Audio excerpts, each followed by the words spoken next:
Greetings, RE1 Valley School District patrons. You have found your way to the new podcast that's going to be coming out of our superintendent's office on a regular basis. We're going to call this podcast the RE1 Valley Voices. In our podcast, we aim to showcase the voices of our amazing students, our dedicated staff, and great leaders across the RE1 community. We are home to the Tigers and the Buffaloes, and we strive to prepare each student today for tomorrow. Whether you're folding laundry, cooking dinner, or driving across the plains of Northeast Colorado, RE1 Valley Voices brings the heart of Sterling and Caliche schools right to you. I'm your host again, the proud new superintendent of RE1 Valley Schools, and my name is Dustin Hunt. Our podcast is your go-to source for celebrating our students' achievements, spotlighting that dedicated staff, and keeping our families informed about what's happening not only in our classrooms, but across the district. We launched this podcast as just one more source of information for busy parents and our engaged community members alike. Please pop in an earbud, stay connected to the schools that serve our students and community. Welcome to the RE1 Valley Voices podcast. I'd like to welcome everybody here to our podcast out of the superintendent's office. Again, my name is Dustin Hunt. I'm the new superintendent here at RE1. It is my distinct pleasure to have Mr. Mike Forrester, our Ag and CTE teacher out at Caliche, and Mrs. Whitney Reed, who is our Ag and CTE teacher at Sterling High School. I want to welcome both of you to the podcast. I know you're super excited to be on here. Gave you a lot of lead time, but welcome to the show. Thank you. Thanks for having us. We really appreciate the time that it takes for you to put this on and for having us a part of this. So thank you.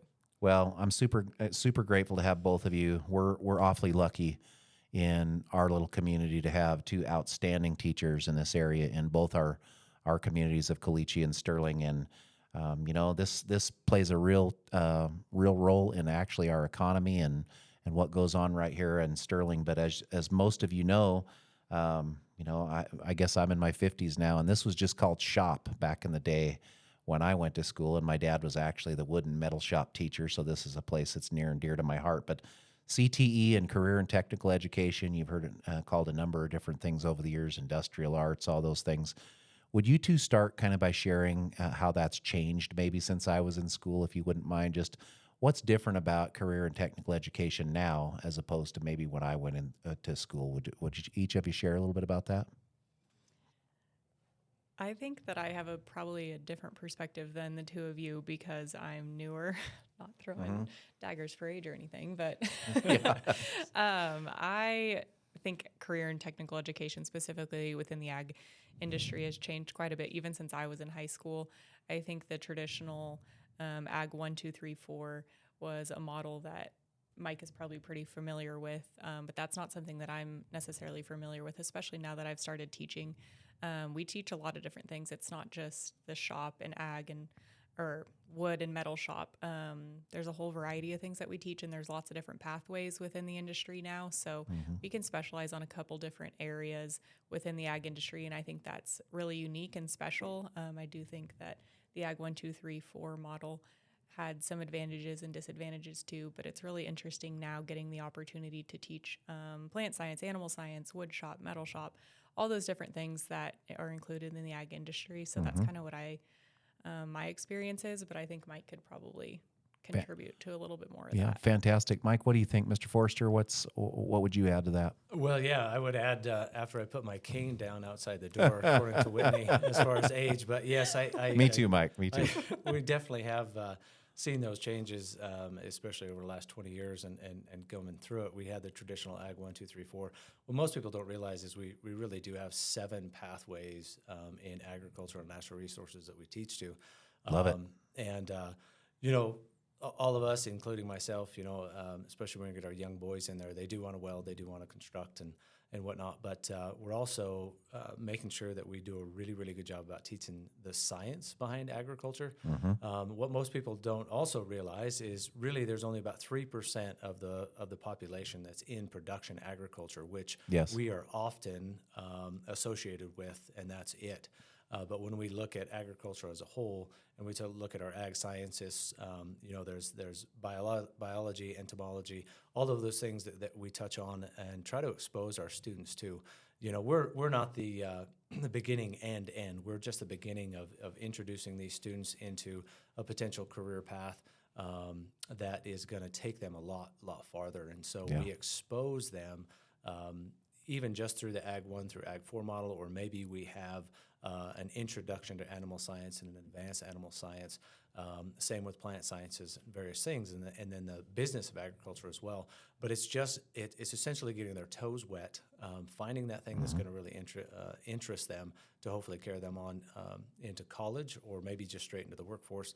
So when they leave our programs, they become just extremely productive citizens of our local community and even our state and nation. So you talk about something that you transitioned really well there for Mr. Forrester, because I think one thing that has not changed, it's CTE, as we said, is no longer just shop class. We have welding, nursing, agri-tech, all these different pieces that come in construction, coding. But talk about there's a ton of skills that your students learn in your classes that I would refer to as real world skills that benefit an employer immediately coming out of high school or benefit that student as they go to college. But talk a little bit about those pieces. And I know leadership is a big one that comes through both your programs as well. But if you wouldn't mind sharing a little bit about some of those real world skills that you all still incorporate regardless of the changes of pathways. I did not know there were 7. That's good for me to know. And that's expanded, quite a bit just in recent years, it sounds like. Yeah. Whitney? I actually think that my main priority, or I prioritize this for myself within the ag department, is teaching employable skills. So every single day when my students walk into class, I shake their hand because I want them to know how to shake somebody's hand when they leave high school. So we practice simple soft skills like that, shaking somebody's hand. We also focus a lot on communication and public speaking and those types of skills that'll carry over regardless of what industry they choose to pursue after high school. So a lot of those things are the skills that I think can be found within an ag department. Yeah. The leadership is obviously a big component. We prioritize a lot within the FFA organization, but there's so many skills that I think students can gain from being in an ag program that they might not get somewhere else. Responsibility, work ethic, Interview skills, all yes. the things that your programs bring. And Mike, would you add to that too, other things that you can think about, real world skills for your crew? Oh, absolutely. I concur with Whitney. Those employability skills, the soft skills. Every kid that comes from our program understands the 5 Ps. Proper planning prevents poor performance. Love it. That's something we start at 7th grade and move on. But even beyond that, and FFA, our FFA organization. A lot of people say, well, it's a club, it's extracurricular, but in all reality, in a well-structured agriculture education program, FFA is an intracurricular piece. And so teaching those students what's needed to be successful, not just in the ag career, but in life in general, is extremely important. But if we get down to the brass tacks and really those things that they can use immediately, stepping right out of school. I'll give a classic example of one of my particular classes now. We're jumping into electrical. And so my statement to them is, I'm going to teach you just enough to be dangerous, Sure. but also teach you just enough that I can save you a couple $100, a couple $1,000, being able to change out a duplex receptacle, understand the difference between 110 volts, 220 volts, what those systems look like, and teach them the terminology.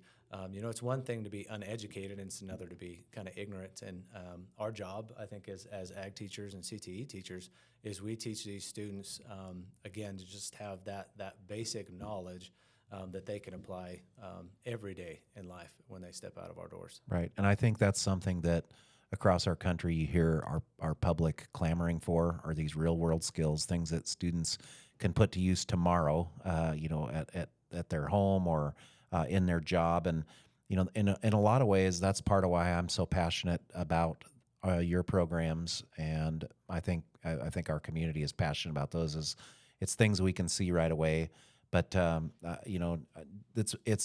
those programs are investments in our community, because a lot of your programs are what drives our economy in Sterling and in Caliche and in rural northeastern Colorado. And so just appreciate what you all do, and that you're always turning over rocks. I've been to both your classrooms just a few times, and looking forward to spending more time in there as I get more seasoned in my role. But just appreciate all the work that you do with those students. And I look forward someday to both of you being able to bring students from the different conferences that you go to and the different leadership opportunities that you have, and being able to share those students with us. And it's fun to have grandma and grandpa and mom and dad get to hear some of the great things that they're doing. But we'll shift gears just a little bit.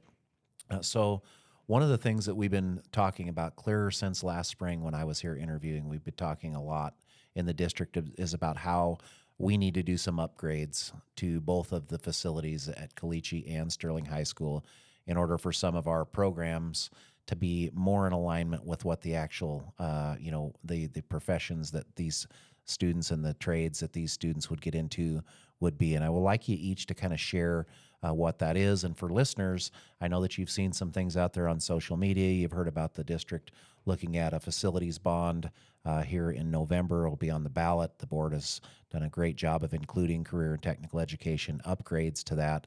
But talk to us a little bit about the impact if we're able to pass that in our community and the voters choose to support that. Talk a little bit about how that will affect your program, how that updating will open doors and opportunities for your kids. Yeah, I appreciate kind of the opportunity to share that because, we kind of enter our classrooms and we enter our labs is what they call it now, but I'm still old enough that we call it the shop. I'm still struggling with that yep. myself, Mike, so Yep. don't feel bad. A lot of it actually comes down to a lot of safety type issues. What I appreciate, and I'm a frugal individual as well. I think this community and this district, we've been really good with our money. We've been conservative with our money, good managers of that.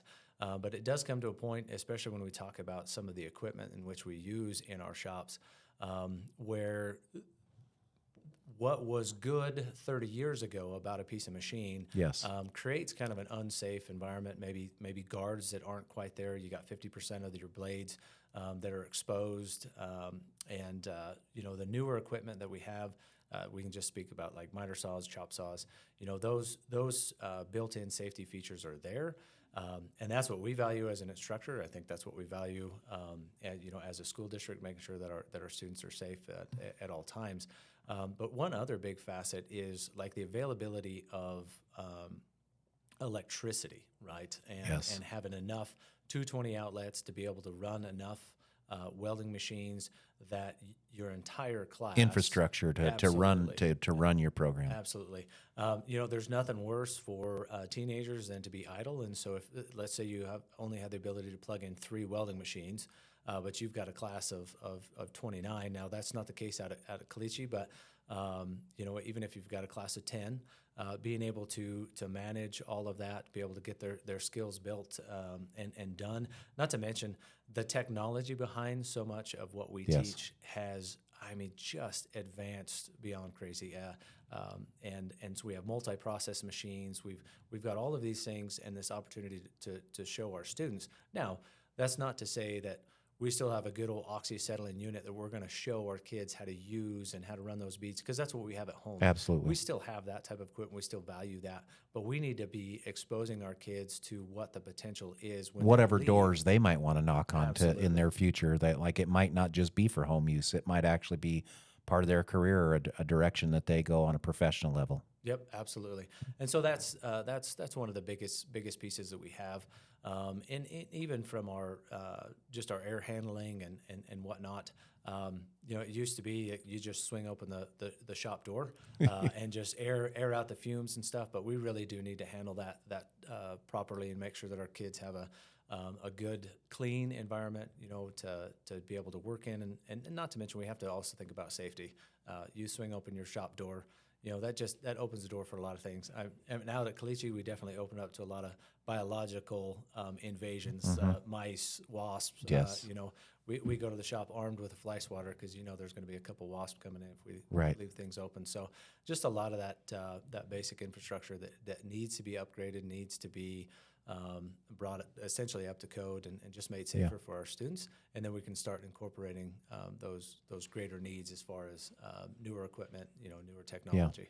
I love it. And before I switch to Mrs. Reed, I want I want to touch on something you touched on there, Mr. Forrester, and if, the theme you keep hearing about in all of these efforts with this bond is safety. And so, even in an upgrade situation where we would upgrade some of the pieces of our career and technical education programs to actually match the trade, there's also a big safety element in the upgrade of the equipment too as well. And I think that's an important thing, is that kind of the themes you hear in this bond effort are safety, security, maintenance, those kinds of things. So I appreciate you touching on that. Whitney, would you talk a little bit about how some of those, Mike touched on infrastructure. Would you maybe talk a little bit about industry standards and things like that? That might be a tough question, but how do you view that impacting your students? At Sterling, I guess I do kind of want to piggyback off what Mike said before I jump into that question, Mr. Hunt, because we've been fortunate at Sterling to really get some recent equipment upgrades. Yes. In the past few years. We've gotten some good grants that have helped us to buy a lot of new welders. That's definitely a driving force behind our program. I have a lot of students who are interested in welding, and we've been fortunate to be able to upgrade a lot of those machines, but the infrastructure is so lacking. So similar Yes. upgrades. Yes, unfortunately, because I teach some fairly large shop classes, and we have the equipment now, but the past few days when we've been in the shop, we've tried welding, and the infrastructure in electricity just isn't there, so we've really struggled, and it's so frustrating for students and myself as the instructor. Similar to what Mike said, idle teenagers are the worst thing, especially high school boys. And if you have a bunch of high school boys in the shop who can't weld and want to weld, it just creates a lot of anger. Well, and not to mention, like, we only get our students for so long, and we only get so much class time, and you all build your pacing plans and what you're going to try to teach kids based on the amount of time that you do have, and when you have big impacts to that because of infrastructure. And, I sympathize, and I know how important that work is. So I appreciate you piggybacking on that. And I think that's important to touch on, is safety and infrastructure upgrades, because a lot of times when districts will do something in relationship to a bond, people feel like it might not be necessary. They wonder if it's necessary. And electricity, if we're welding, is necessary. And safety with our power tools is necessary. And I just applaud the both of you for constantly wanting to improve those things. Whitney, anything else you'd share, just kind of in respect to upgrades to your program? And you do have some large classes, so a little different than Caliche, but you do have some large classes for sure. I think everything that Mike touched on is very similar to the issues that we have in Sterling as well. The air flow movement and getting all of those fumes properly ventilated and out of our shop is definitely a concern, because we ultimately have to open the shop door, and that presents some danger and some safety concerns. But if we were able to improve our electricity and our airflow, then I think we would be in a really good place. Well, let me shift gears a little bit, because you all have done a great job of explaining the why behind this. But how about from your superintendent's point of view? So the why for me really is, one of our main goals is to make sure that whatever door a student wants to go through, that at the end of their education here, that they're prepared well enough to go through that door. And I view a lot of the things that are going to grow our future neighbors, keep our kids right here in our community, are down there in those facilities. And so to me, it's just a huge investment in our community. But then the other piece of that is it gives me an opportunity to brag about my teachers a little bit. I feel like we have two of the best teachers in Colorado in our ag systems, Caliche and Sterling High School. We want to grow this program. And so if you happen to be at our board work session, board retreat last night, one of the first things that they worked on was setting goals for the district. And those will be out and published very soon. Once they're refined, the board will accept those, but I'm not afraid to share right now that the first goal that was shared last evening was about expanding and improving on our already good existing programs and supporting and lifting up our current staff members. And we've got a great college here, NJC. We've got great partnerships. You all have been doing things with them today. But I think our board understands. I think our community understands how big a lift that is. But in order to keep fantastic teachers like yourself, your superintendent's thinking about, we have to give them the tools to be able to do the things they want to do with the students so that their job satisfaction is good as well, because nothing is more frustrating than trying to do really hard work with really poor equipment, really poor infrastructure and tools. And that even goes into some of the other pieces of the bond with, improving our air handlers and improving that Mike's shop's not 95 degrees today. And, that sounds like maybe an overstatement, but not really on a hot day out there. So I hope that folks will, if they have questions, something I'd like to throw out there as a possibility is very soon I'm going to put out some information about giving a tour to interested patrons to see what we might do with some of the improvements. But I don't think it just has to be on a one evening. I think just about anybody could come out to Caliche. Mr. Forster would be happy to arrange a tour, kind of show you what we would like to do. I know Mrs. Reed, she's given me kind of a tour clear back last spring on some of the things that we would improve. But infrastructure is a big one. And my hope is that they would reach out, just touch base with the principal, and I think we could probably let you take a look at, how that would be. So if you're concerned about what we might try to accomplish with that effort, but we're here almost at the time limit, and just to kind of close, any final thoughts from my two outstanding teachers in Northeastern Colorado on our ag and CTE programs? I'm very proud of the board for going through a goal setting. I'm excited that they're on the same page with me. That doesn't mean we don't want to give our kids the basics. We want them to read and do math and write and do science and all those, those basics at a really high level. But we also want to make sure they have career and technical opportunities and links to trade schools and links to work right here in our community. So any kind of closing thoughts you'd have just from your perspective, from you two teachers, and eventually I'm looking forward to getting some of your students back here with you to have podcast about the things that you're already accomplishing that are great. So Mr. Forster, would you kind of share any closing thoughts that you have? Well, I think first, both on behalf of Whitney and myself, we appreciate this time to kind of give almost a promo for our agriculture education and FFA programs and stuff. One thing though that I'm a firm believer in too is we aren't standalone programs in our schools. Good point. We are partners in our schools. I love Caliche Ag, but I love Caliche School just as much. I know it. I know Whitney, she loves Sterling Ag, but she loves Sterling High School just as much too. And we believe that the skills that we can teach and those things that we can support our students can be a benefit to the entire school district. And we are staff members as well, and we love just being part of the school and that entire culture as well. And so we just want to put that plug in there. I know coming back into the classroom, this last in my second year back into the classroom, just love it and appreciate Caliche Schools and its community. And I know Whitney feels the same way about Sterling. And we do have such a strong ag community that is just grassroots. We appreciate all of their support for both of our ag programs and FFA organizations, and so we just appreciate this time, appreciate this district, appreciate the board and you, Mr. Hunt, Superintendent. Well, I appreciate that. Whitney, anything you'd share in kind of closing? I don't know that I have anything different to say than what Mike just shared, but I do appreciate that he addressed that we live in such a supportive community. They've been great for both Sterling and Caliche Ag programs, and I have really appreciated that.